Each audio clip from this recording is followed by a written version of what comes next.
Shalom, saudara-saudara yang terkasih dalam Yesus Kristus. Kita bersyukur kepada Tuhan yang baik, yang sentiasa melindungi dan menjaga. Mari kita berdoa. Bapa di surga, kami berdoa pada saat ini, berkati kami untuk belajar firman-Mu, agar kami mengerti nasihat Tuhan dengan baik. Dalam nama-Mu kami sudah berserah. Amin. Judul firman Tuhan, 3 pasukan. Dan ayat renungan Lukas 4 ayat 16, Yesus kembali ke Nazaret, tempat dia dibesarkan. Pada hari Sabat dia pergi ke Suma seperti kebiasaannya, lalu dia berdiri untuk membaca kitab suci. Kamu mungkin tidak menyadarinya, tetapi sebuah pasukan bola sepak terdiri daripada 3 pasukan berasingan, penyerang, pertahanan, dan pasukan khas. Tugas penyerang ialah untuk bergerak maju ke gol dan memperoleh skor mata sebanyak yang diperlukan untuk memenangi perlawanan itu. Pertahanan sepatutnya menghentikan pasukan lawan daripada bergerak ke bagian dalam mendekati gol dan mendapat skor mata. Pasukan khas harus membantu pasukan pertahanan dan penyerang untuk mencapai matlamat memenangi perlawanan dengan mengalahkan musuh. Ibu bapa perlu mendekati tugas yang sangat penting, yaitu mengasuh anak-anak dalam cara yang sama seperti sebuah pasukan bola sepak. Kita boleh membandingkan pasukan penyerang bola sepak dengan pengaruh kita di rumah. Sebuah rumah tangga yang menang menyediakan bagi anak-anaknya persekitaran yang sehat di mana mereka menerima makanan dan perlindungan yang mereka perlukan untuk membesar dan sehat dan kuat. Ia memerlukan persekutuan dengan Tuhan setiap hari melalui belajar Alkitab dan berdoa supaya sifat rohani mereka akan diteguhkan dan disiapkan untuk peperangan setiap hari melawan musuh jiwa.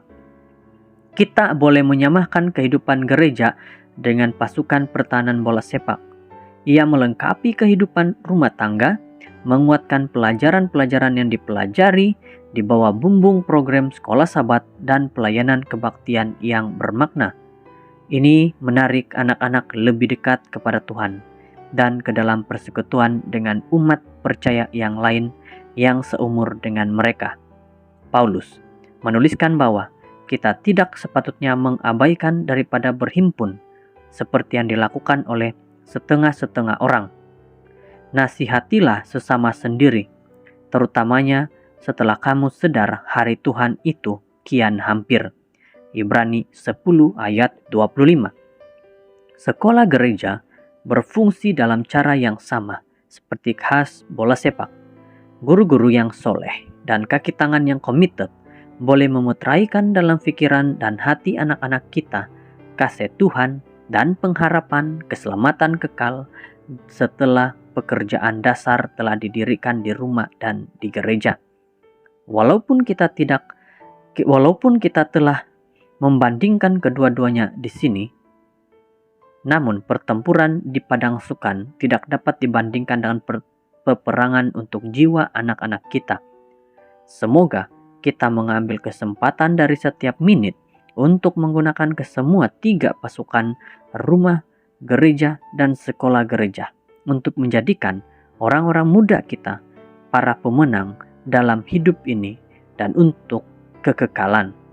Allah Bapa berkati anak-anak kami agar mereka akan menikmati manfaat daripada ketiga-tiga pasukan rumah, gereja, dan sekolah gereja untuk membantu mereka melayani di dunia ini dan untuk kekekalan.